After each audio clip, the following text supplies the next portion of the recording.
नमस्कार दोस्तों, मैं सुभाष कुमार चाणक्य गुरु डिजिटल प्लेटफॉर्म पे एक बार फिर से आपका स्वागत करता हूं।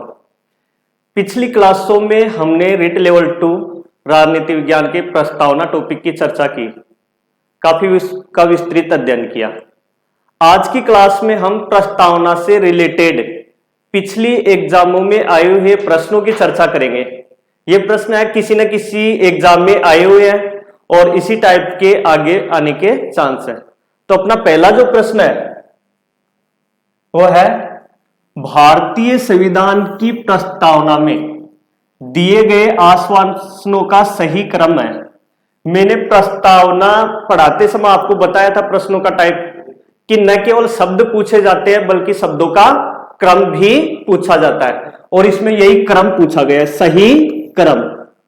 तो ध्यान रखना, एक बार ध्यान से आप करने की खुद कोशिश करो। पहला जो अपना ऑप्शन है न्याय, फिर उसके बाद वर्ड है समता, फिर बंधुता, फिर स्वतंत्रता। ये बिल्कुल भी सही क्रम में नहीं है। दूसरे ऑप्शन की बात करें हम, स्वतंत्रता पहले आ गया, जबकि इससे पहले क्या है, न्याय है, तो ये ऑप्शन भी क्या है, गलत है। तीसरे की बात करें, पहले न्याय दे रखा है, न्याय मैंने बताया था 3 प्रकार का, फिर उसके बाद स्वतंत्रता 5, फिर उसके बाद हमने समता की चर्चा की थी 2 प्रकार की, और फिर लास्ट में हमने बंधुता की चर्चा की। यानी ये जो शब्दों का क्रम है बिल्कुल सही है। प्रस्तावना के दूसरे पेरे में न्याय दे रखा है, तीसरे पेरे में स्वतंत्रता दे रखी है, चौथे पेरे में समानता और 5वें पेरे में बंधुता। तो अपना आंसर क्या है, सी, न्याय, स्वतंत्रता, समानता और बंधुता।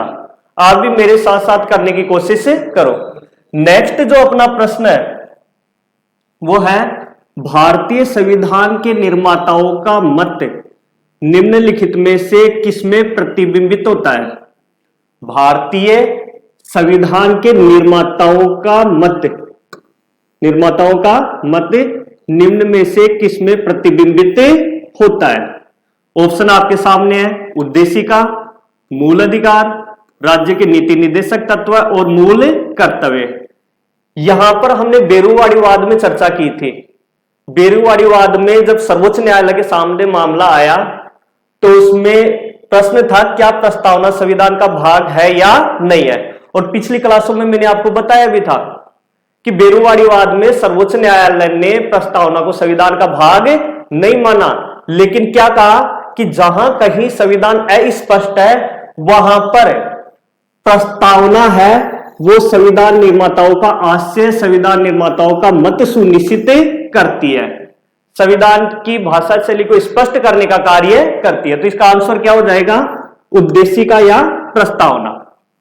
नेक्स्ट जो अपना प्रश्न है, निम्नलिखित उद्देश्यों में से कौन सा एक भारत के संविधान की उद्देशिका में सन्निहित नहीं है। यहां पर प्रस्तावना के महत्व में हमने चर्चा की थी कि प्रस्तावना है भारतीय संविधान के उद्देश्यों का प्रतिनिधित्व करती है, भारतीय संविधान के आदर्शों का प्रतिनिधित्व करती है। तो यहां पर पूछा गया है कि प्रस्तावना में जो उद्देश्य है दिए गए हैं उनमें से कौन सा शामिल नहीं है, जिसका उल्लेख प्रस्तावना में नहीं किया गया है। देखो, विचार अभिव्यक्ति की स्वतंत्रता भी दी गई है, ठीक है, विचार की स्वतंत्रता भी है, अभिव्यक्ति की स्वतंत्रता भी है, विश्वास की स्वतंत्रता है, आर्थिक स्वतंत्रता का जो प्रावधान है वो प्रस्तावना में नहीं है। तो अपना आंसर क्या हो जाएगा, ब, आर्थिक स्वतंत्रता। अगला जो अपना प्रश्न है,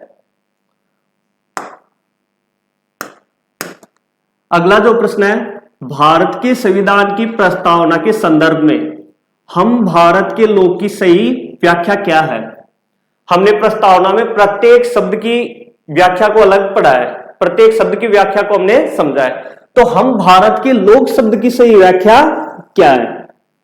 देखिए, प्रस्तावना की जो शुरुआत होती है हम भारत के लोक शब्द से होती है, और इसका अर्थ क्या है, यह संविधान ब्रिटिश सरकार द्वारा थोपा नहीं गया है, यानी संविधान का निर्माण अंग्रेजों द्वारा नहीं किया गया है बल्कि भारतीय जनता द्वारा अपनाया गया है, भारतीय जनता द्वारा अपनाया गया है।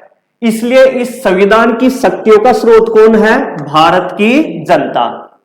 और जब शक्तियों का स्रोत भारत की जनता है, इसका मतलब संप्रभु शक्ति भी किसमें निहित है? जनता में निहित है। ये तीन बातें तो स्पष्ट होती है इससे। यानी पहले भारत के लोग से क्या स्पष्ट होता है कि संविधान का निर्माण अंग्रेजों ने नहीं किया, बल्कि भारतीयों के द्वारा, भारत की जनता के द्वारा अपनाया गया है। इसलिए संविधान की शक्तियों का स्रोत कौन है? जनता। और जब शक्तियों का स्रोत जनता है तो संप्रभु शक्ति किसमें निहित है? जनता में निहित है। और अपने सामने एक ऑप्शन है, हम भारत में निवास करते हैं, यह इससे स्पष्ट नहीं होता। तीन स्पष्ट होते हैं जबकि एक स्पष्ट नहीं होता, या एक इसकी व्याख्या नहीं करता। तो यहां पर 2, 3 और 4 सही है, यानी कि कौन सा आंसर सही है अपना? डी आंसर बिल्कुल सही है।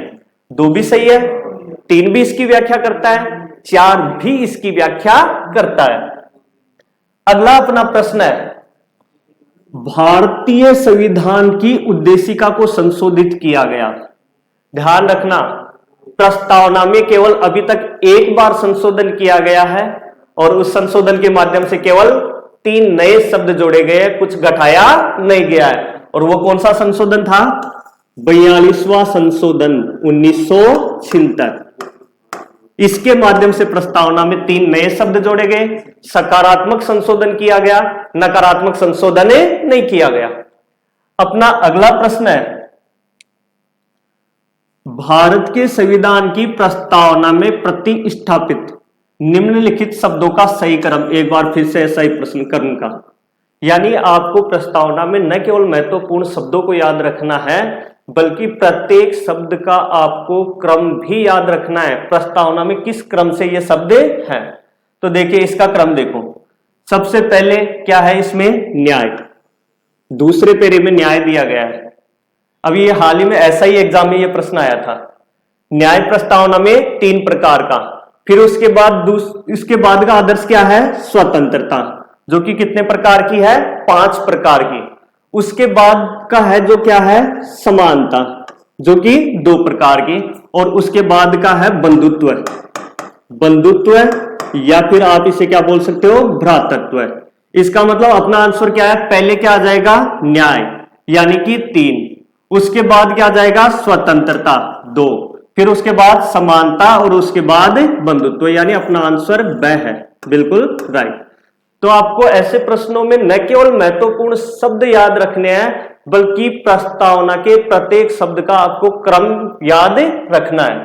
अगला जो प्रश्न अपना वो है, भारतीय संविधान की उद्देशिका का कौन सा उद्देश्य व्यक्तिवाद और समष्टिवाद के मध्य सामंजस्य सुनिश्चित करता है? 2014 कोले लेक्चर में यह प्रश्न आया हुआ है।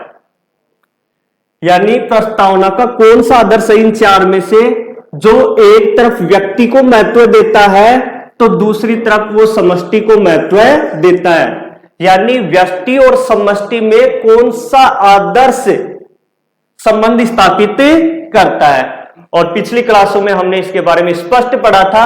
बंधुत्व का जो आदर्श है, बंधुत्व का आदर्श है वो न केवल व्यक्तिवाद पर बल देता है, बल्कि समष्टिवाद पर भी बल देता है। यानी प्रस्तावना में निहित जो बंधुत्व का आदर्श है उसका मुख्य उद्देश्य क्या है? एक तरफ व्यक्ति की गरिमा स्थापित करना तो दूसरी तरफ राष्ट्र की एकता और अखंडता सुनिश्चित करना। तो अपना आंसर क्या हो जाएगा? बंधुत्व। अगला जो प्रश्न अपना वो है 42वें संशोधन अधिनियम 1976 के परिणाम स्वरूप निम्न में से 3 शब्द संविधान की उद्देशिका में जोड़े गए। अभी पिछले प्रश्न में हमने चर्चा की थी कि प्रस्तावना में अभी तक केवल एक संशोधन किया गया है। कौन सा? 42वां संशोधन। उसमें कौन से 3 शब्द जोड़े गए? तो ध्यान रखना, प्रथम पेरे में 2 शब्द जोड़े गए थे, एक तो समाजवादी और दूसरा पंथ निरपेक्षता। और इसके अलावा नेक्स्ट जो अगला चौथा या 5वां पेरा था उसमें कौन सा शब्द जोड़ा गया? अखंडता शब्द जोड़ा गया। ये 3 जो शब्द थे वो मूल संविधान की प्रस्तावना में शामिल नहीं थे, बल्कि इनको 42वें संशोधन अधिनियम 1976 द्वारा जोड़ा गया। काफी एग्जाम में ये प्रश्न पूछा जाता है। तो अपना आंसर क्या हो गया? समाजवादी शब्द, पंथ निरपेक्ष शब्द और अखंडता शब्द थे मूल संविधान की प्रस्तावना में नहीं थे, बल्कि 42वें संशोधन 1976 द्वारा जोड़े गए। और यह संशोधन किया गया था उस समय भारत में कांग्रेस सरकार थी, कांग्रेस सरकार थी और प्रधानमंत्री कौन थे? इंदिरा गांधी। इंदिरा गांधी भारत की उस समय प्रधानमंत्री थी। इस संशोधन के माध्यम से संविधान में काफी कुछ परिवर्तन किया गया, इसलिए इस संशोधन को मिनी कॉन्स्टिट्यूशन भी कहा जाता है। नेक्स्ट जो अपना प्रश्न है, भारत एक लोकतंत्रात्मक गणराज्य है क्योंकि, पिछली रिट एग्जाम में आया हुआ प्रश्न है, भारत एक गणतंत्र है या लोकतांत्रिक गणराज्य है क्योंकि भारत का सर्वोच्च पदाधिकारी कौन है? राष्ट्रपति। भारत का सर्वोच्च पदाधिकारी वंशानुगत नहीं है, बल्कि लोकप्रिय निर्वाचक मंडल द्वारा चुना जाता है, इसलिए भारत क्या है? एक गणतंत्र है। मैंने इस शब्द की व्याख्या करते हुए बताया था, पहले हमने राजतंत्र की चर्चा की थी और राजतंत्र में मैंने बताया कि राज्य का सबसे बड़ा जो पदाधिकारी होता है वो वंशानुगत होता है, निर्वाचित नहीं होता। गणतंत्र ठीक उसका उल्टा था, राज्य का सर्वोच्च पदाधिकारी होता है वो वंशानुगत नहीं होता है, बल्कि निर्वाचनों के माध्यम से चुना जाता है। प्रश्न क्या था? भारत एक गणराज्य है क्यों? क्योंकि भारत का राष्ट्रपति है, एक लोकप्रिय निर्वाचक मंडल द्वारा चुना जाता है, इसलिए भारत क्या है? एक गणतंत्र है, लोकतांत्रिक गणराज्य है। तो अपना आंसर क्या हो गया? स। अगला जो प्रश्न है वो है उद्देशिका में शामिल स्वतंत्रता में शामिल नहीं है। यानी मैंने बताया था उद्देशिका में 5 प्रकार की स्वतंत्रता निहित है। यहां पर पूछ रहा है उन 5 में से कौन सी उद्देशिका में उल्लेखित नहीं है। यहां पर दी गई है उसमें 3 तो उद्देशिका में है, 1 उद्देशिका में शामिल नहीं है। हाल ही में यह प्रश्न फर्स्ट ग्रेड एग्जाम में भी आया था, तो ध्यान रखना 5 प्रकार की कौन कौन सी है? विचार की, विश्वास की भी है, विचार, अभिव्यक्ति, विश्वास, धर्म और उपासना की, ये 5 स्वतंत्रता ये तो प्रस्तावना में है। आजीविका की स्वतंत्रता का उल्लेख प्रस्तावना में नहीं किया गया, इसका मतलब अपना आंसर क्या हो जाएगा? द। आजीविका की जो स्वतंत्रता है उसका उल्लेख प्रस्तावना में नहीं किया गया है। अगला जो अपना प्रश्न है, भारतीय संविधान की प्रस्तावना में उदारता, समानता और भाईचारे के आदर्श प्रतिस्थापित होते हैं। भारतीय संविधान की प्रस्तावना में उदारता का मतलब क्या है? स्वतंत्रता, समानता, बंधुत्व का, भाईचारे का मतलब क्या है? बंधुत्व का आदर्श है। इसकी प्रेरणा मुख्यतः हमें किससे मिलती है? तो मैंने पिछली क्लास में आपको बताया था, प्रस्तावना के स्रोत जब हम पढ़ रहे थे कि स्वतंत्रता, समानता, बंधुत्व का आदर्श था, वो कौन सी क्रांति का नारा था? फ्रांसीसी क्रांति का नारा था। तो ये आदर्श है हमने कहां से ग्रहण किया? फ्रांसीसी क्रांति से ग्रहण किया। नेक्स्ट जो अपना प्रश्न है, निम्नलिखित शब्दों पर विचार करो। 4 शब्द दिए गए हैं, समाजवादी है, प्रजातांत्रिक है, सार्वभौमिक है और धर्मनिरपेक्षता है। मैं बार बार बोल रहा हूं, आपको प्रस्तावना के न केवल शब्द याद रखने हैं बल्कि शब्दों का क्रम भी याद रखना है। सबसे इंपॉर्टेंट टाइप यही है जो आजकल सबसे ज्यादा बार प्रश्न पूछा जा रहा है। तो ध्यान रखना, इन शब्दों का क्रम अपने से पूछा गया है। अब इन शब्दों का क्रम क्या है?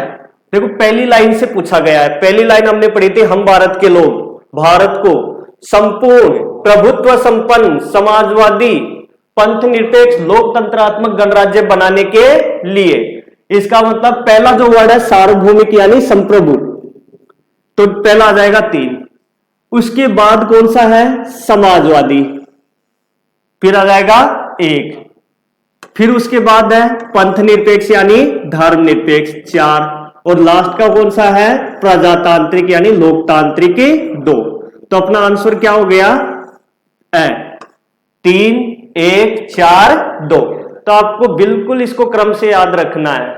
इसमें सबसे पहले संप्रभुता यानी सार्वभौमिक आ जाएगा, फिर समाजवादी, फिर पंथ निरपेक्ष या धर्म निरपेक्ष, और फिर आ जाएगा प्रजातांत्रिक। तो आंसर क्या हो जाएगा?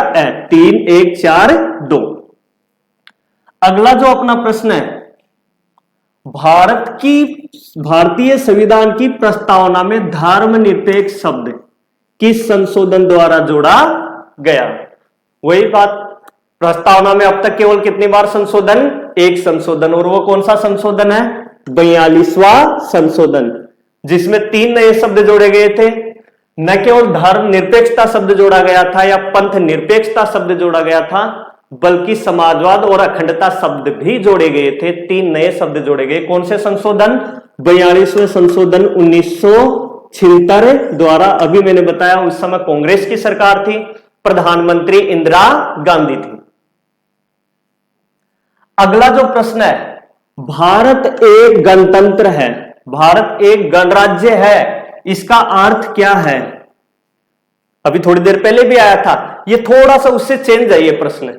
देखो, भारत एक गणतंत्र है, इसका अर्थ क्या है? सभी मामलों में अंतिम अधिकार जनता के पास है। नहीं, ये तो इसका अर्थ नहीं है। भारत में संसदीय शासन है, संसदीय शासन नहीं है, यह बात भी गलत है। इसके अलावा भारत में वंशानुगत शासन नहीं है, बिल्कुल सही है। भारत एक गणतंत्र है क्योंकि भारत में राष्ट्रपति वंशानुगत नहीं है, बल्कि जनता द्वारा चुना जाता है। इसका मतलब अपना आंसर क्या है? सी। भारत में वंशानुगत शासन नहीं है, बल्कि राष्ट्रपति जनता द्वारा अप्रत्यक्ष चुना जाता है, इसलिए भारत एक क्या है? गणतंत्र है। तो इसका आंसर क्या हो जाएगा? स। अगला जो प्रश्न है, भारत में लौकिक यानी लोकप्रिय सार्वभौमिकता है, लौकिक सार्वभौमिकता या लोकप्रिय संप्रभुता है क्योंकि प्रजातांत्रिक भारत शब्दों से है, क्योंकि प्रस्तावना का आरंभ होता है। भारत में लौकिक सार्वभौमिकता है क्योंकि संविधान की प्रस्तावना आरंभ होती है। कौन से शब्द से? ये मैंने क्लास पढ़ाते समय भी प्रश्न पूछा था। प्रजातांत्रिक भारत शब्द से शुरुआत होती है? नहीं। जनता के जनतंत्र शब्द से शुरुआत होती है प्रस्तावना की? ये भी नहीं है। जनता के लोकतंत्र शब्द से होती है? ये भी नहीं है। प्रस्तावना की शुरुआत होती है हम भारत के लोक शब्द से। प्रस्तावना की शुरुआत होती है हम भारत के लोक शब्द से, इसलिए हम कह सकते हैं कि भारत में लोकप्रिय संप्रभुता को अपनाया गया है। संविधान की शक्तियों का स्रोत कौन है? जनता है। यह संविधान जनता के द्वारा पारित किया गया है। अगला जो अपना प्रश्न है, संविधान की उद्देशिका के संबंध में निम्न कथनों पर विचार करो। दिए गए कूट की सहायता से बताइए कि इनमें से कौन सा सही है। ये 4 आपके सामने शब्द दिए गए हैं, कूट दिए गए हैं, और इनमें अपने को सही बताना है कि कौन कौन से प्रस्तावना के संबंध में सही है और कौन सा गलत है। पहले की बात करें, पंडित नेहरू द्वारा प्रस्तुत ऑब्जेक्टिव प्रस्ताव यानी उद्देश्य प्रस्ताव अंतोगत्वा उद्देशिका बना, बिल्कुल सही है। प्रस्तावना के स्रोत में मैंने बताया था 13 दिसंबर 1946 जवाहरलाल नेहरू ने उद्देश्य प्रस्ताव रखा। 22 जनवरी को संविधान सभा ने स्वीकार किया। संविधान उसी के आधार पर तैयार किया गया, और जब संपूर्ण संविधान लागू कर दिया गया, इसी उद्देश्य प्रस्ताव को थोड़ा बहुत संशोधन करके किसके रूप में अपनाया गया? उद्देशिका या प्रस्तावना के रूप में अपनाया गया। तो पहला तो बिल्कुल क्या है? सही है। दूसरी बात करें, इसकी प्रकृति न्याय योग्य नहीं है। इसकी प्रकृति न्याय योग्य नहीं है, यानी प्रस्तावना वाद योग्य नहीं है। यह भी बात सही है, इसकी चर्चा भी करेंगे। इसका संशोधन नहीं किया जा सकता, यह बात बिल्कुल गलत है। अभी थोड़े प्रश्नों में आपने देखा एक संशोधन किया गया है, 42वां संशोधन, और संसद अनुच्छेद 368 के तहत इसमें सकारात्मक संशोधन कर सकती है। तो तीसरा क्या है? गलत। संविधान के विशिष्ट प्रावधानों को यह रद्द नहीं कर सकता, यानी प्रस्तावना या न्याय योग्य नहीं है, इसलिए संविधान के अन्य जो प्रावधान है उनको भी यह रद्द नहीं कर सकती। यह बात भी क्या है? सही है। तो अपना आंसर क्या हो गया? 1 सही है, 2 सही है और 4 सही है। 1, 2 और 4 सही है, यानी अपना आंसर क्या हो जाएगा? ब। अब देखो प्रस्तावना के बारे में हमें ये पढ़ना है, न्याय योग्य नहीं है। हमने केशवानंद भारतीवाद के बारे में पढ़ा।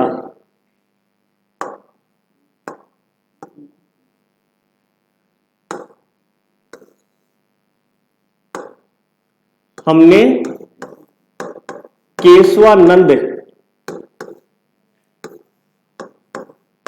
भारतीवाद 1973 के बारे में पढ़ा।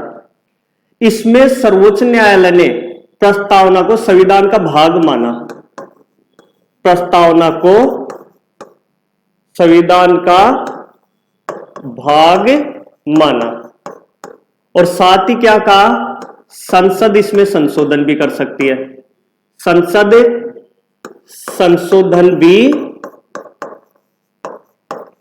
कर सकती है, ऐसा इसमें डिसीजन दिया गया। लेकिन मूल ढांचे में संशोधन नहीं कर सकती।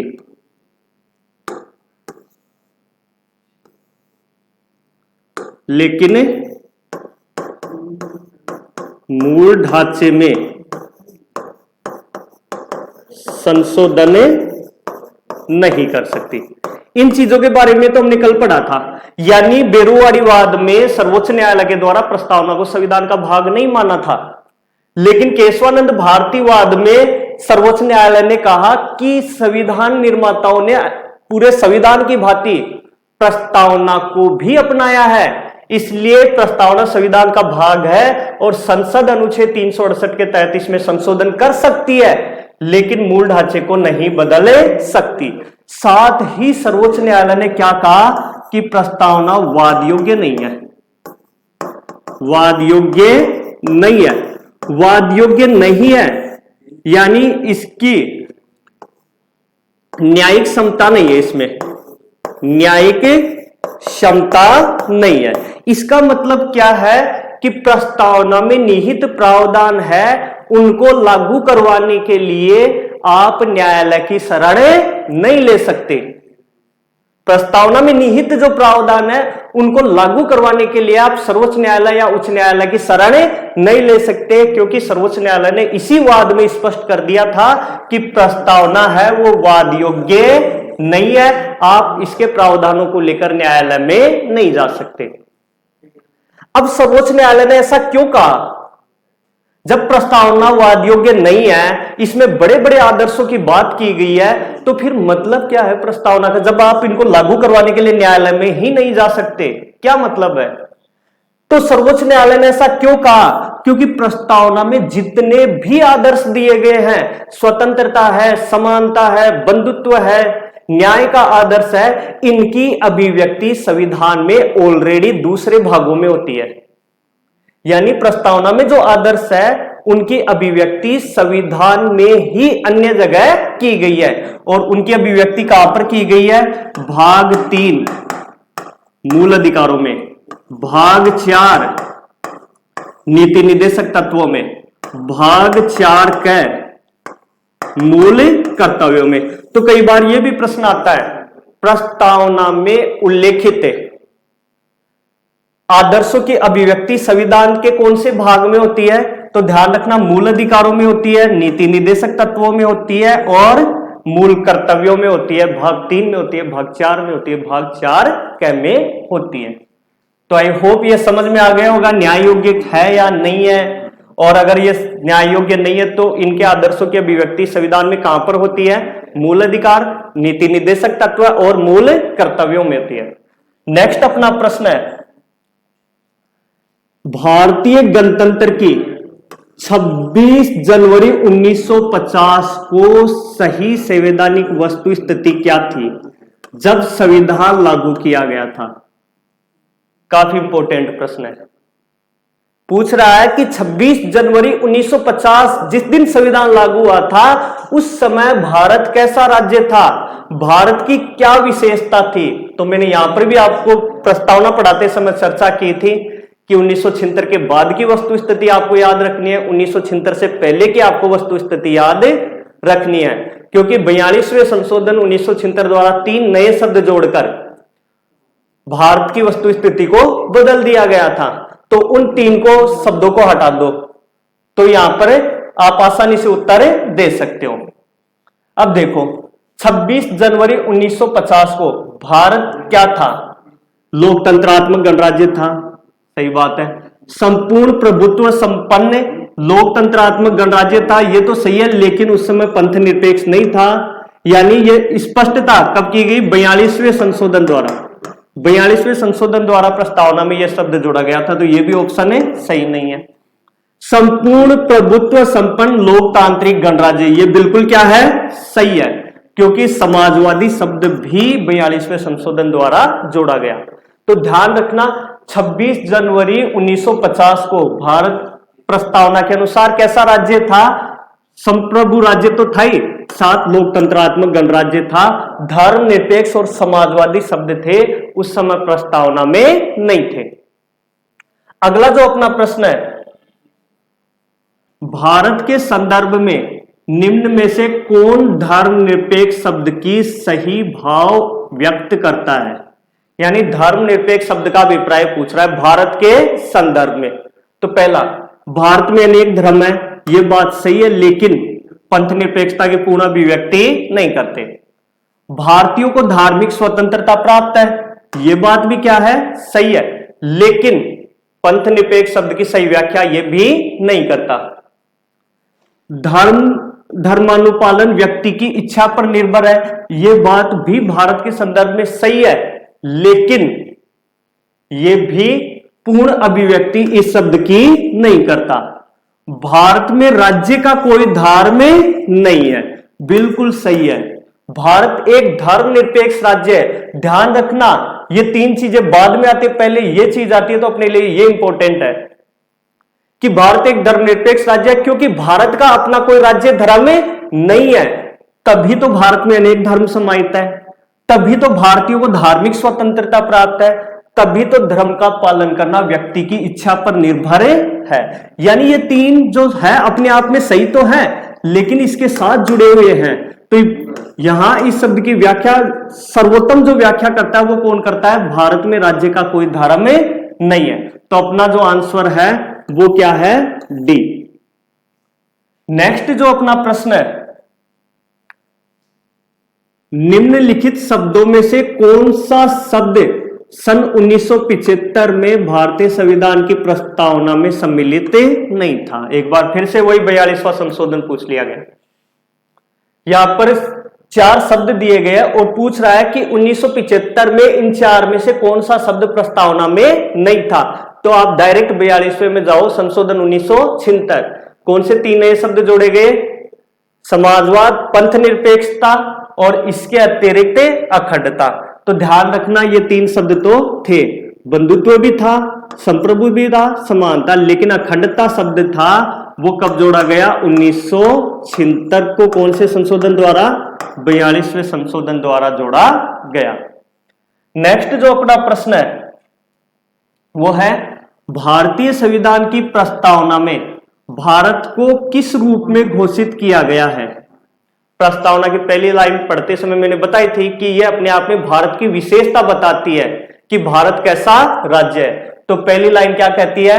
कि भारत एक सार्वभौम राज्य है, संप्रभु राज्य है, भारत एक समाजवादी राज्य है, भारत एक धर्मनिरपेक्ष राज्य है, भारत प्रजातांत्रिक गणतंत्र है।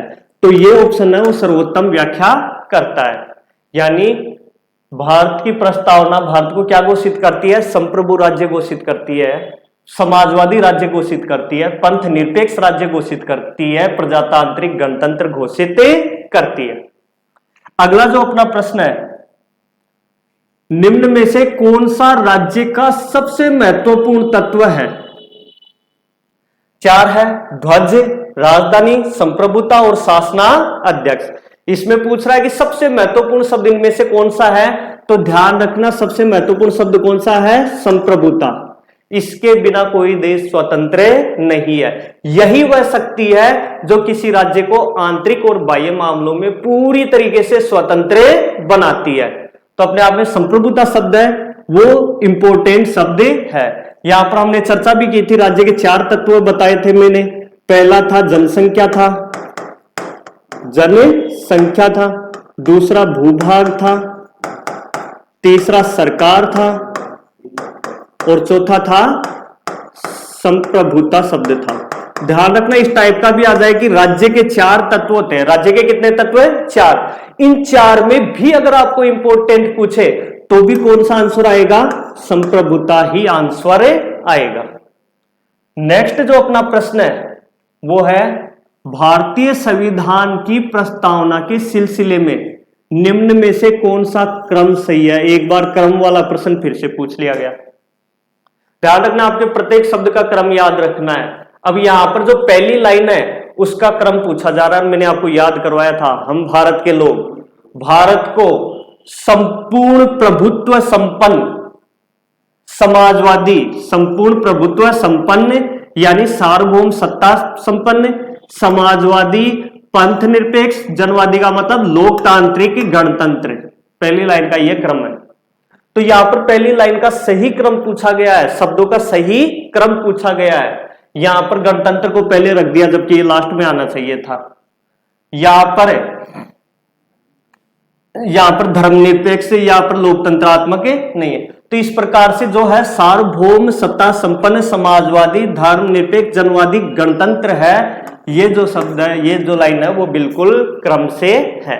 तो आपको प्रत्येक पूरी प्रस्तावना को क्रम से आपको याद रखना है। याद मैंने आपको करवाया था।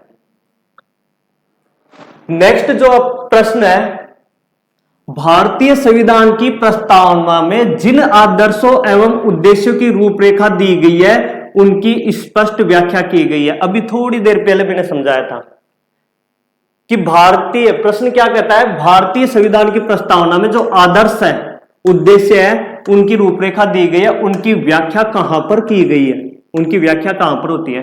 थोड़ी देर पहले हमने पढ़ा था कि प्रस्तावना न्याय योग्य नहीं है, इनके आदर्शों को लेकर आप न्यायालय में नहीं जा सकते क्योंकि यह वाद योग्य नहीं है।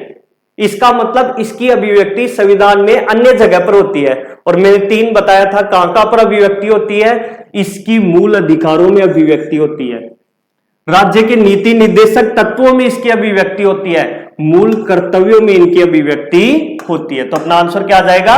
स। प्रस्तावना में नीति आदर्श है, उनकी अभिव्यक्ति कहां पर होती है? मूल अधिकार, राज्य के नीति निर्देशक तत्व है और मौलिक कर्तव्यों में इनकी अभिव्यक्ति होती है। भाग पूछे तो मूल अधिकार का उल्लेख तो कौन से में? भाग 3 में, इसका उल्लेख भाग 4 में और मूल कर्तव्यों का भाग 4 में उल्लेख किया गया।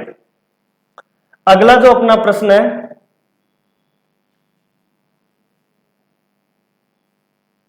निम्नलिखित आदर्शों और दर्शन में उन्हें चिन्हित कीजिए जो भारत के संविधान की उद्देशिका में प्रतिस्थापित है। यानी ये उन आदर्श और दर्शनों की बात कर रहा है जिनका उल्लेख किसमें किया गया है? उद्देशिका में किया गया है। और पूरी उद्देशिका आपकी याद है। पहला, संपूर्ण प्रभुत्व संपन्न लोकतांत्रिक गणराज्य, प्रस्तावना में है इसका उल्लेख। समाजवाद और पंथ निरपेक्षता 42वें संशोधन द्वारा जोड़े गए, इनका उल्लेख भी प्रस्तावना में है। और तीसरा है पूंजीवाद और मुक्त व्यापार, इसका उल्लेख प्रस्तावना में नहीं है। तो अपना आंसर क्या हो जाएगा? 1 और 2, ये सही है।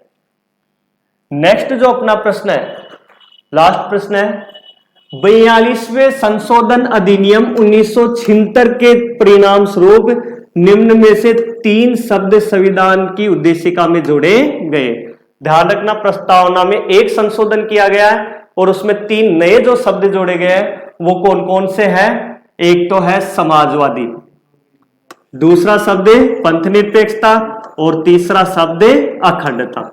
ये शब्द थे जो 42वें संशोधन 1976 द्वारा जोड़े गए। तो दोस्तों अब तक की एग्जामों में आए हुए प्रश्नों की हमने चर्चा की। सारे प्रश्न लगभग संपूर्ण प्रस्तावना का प्रतिनिधित्व करते हैं। आई होप प्रस्तावना वाला टॉपिक है आपके क्लियर हो चुका है। अगर एग्जाम में कोई भी प्रश्न आए आप आसानी से कर सकते हो। इस टॉपिक से रिलेटेड अगर किसी भी प्रकार की कोई समस्या है तो आप कमेंट बॉक्स में जाकर कमेंट्स कर सकते हो। धन्यवाद।